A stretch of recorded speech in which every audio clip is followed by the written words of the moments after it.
Sa ngalan ni Secretary Sani Angara ng Department of Education, ikinagagalak kong maging bahagi ng napakahalagang pagtitipon na ito para parangalan ang ating mga tunay na bayani ng ating bansa, ang ating mga teachers. Naabutan ng aming team na ang JCI Manila ay nagbibigay ng parangal ng 10 Outstanding Guro Awards at isa ako sa napili. Isa ako sa nakatanggap nitong parangal na ito. And I thank you! Mabuhay! In JCI Manila, we believe that for you to become a good leader, it starts with education. Sometimes it only takes one person to believe in you. Sa mga bata, meron lang isang guro na I would say second parent na naniniwala at magsasabi sa bata na kaya mo yan, you can do better. Yun yung impact nyo, yun yung power ng ating mga guro. And I salute you for that. I salute for all your sacrifices. Maraming salamat po sa inyo.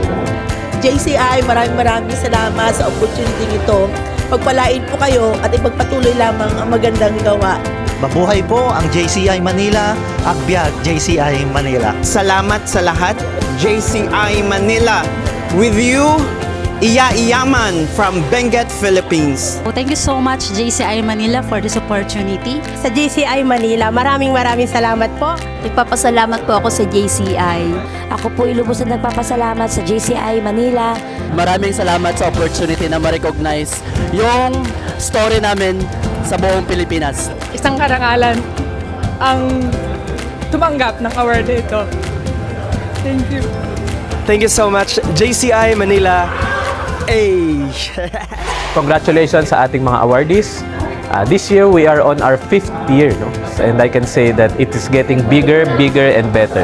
And of course, I would like to congratulate the committee of the TOGA Awards this year. No? Maraming salamat sa continuous support. Year in, year out, hindi nyo binibitawan itong TOGA Awards natin. I salute you, I congratulate you, and sana huwag kayong magsawa. No? Every year, pagandahin pa natin, palakihin pa natin. And I'm sure with you guys at the helm of the TOGA Committee, magiging mas malaki pa ito at mas maayos pa ito. So maraming salamat again and congratulations. Sobrang grateful kami dahil ito ay naging posible dahil sa aming mga sponsors. Number 1, AY Foundation, East West Bank, the exclusive bank partner of JCI TOGA this year, Pacific Union Insurance, and all other companies that supported us. Sobrang salamat po dahil we changed the lives of not just the 10 awardees but the thousands of teachers. And of course, it was also made possible with our partnership with the Department of Education. So to JCI Manila member Secretary Sani Angara and all the people behind DepEd, thank you for supporting us. And to all our 10 outstanding Guro awardees this year, TOGA 2026, congratulations, keep that fire in you and continue to change lives of the Filipino youth. Hanggang may guro, may toga. Para sa guro, para sa bayan.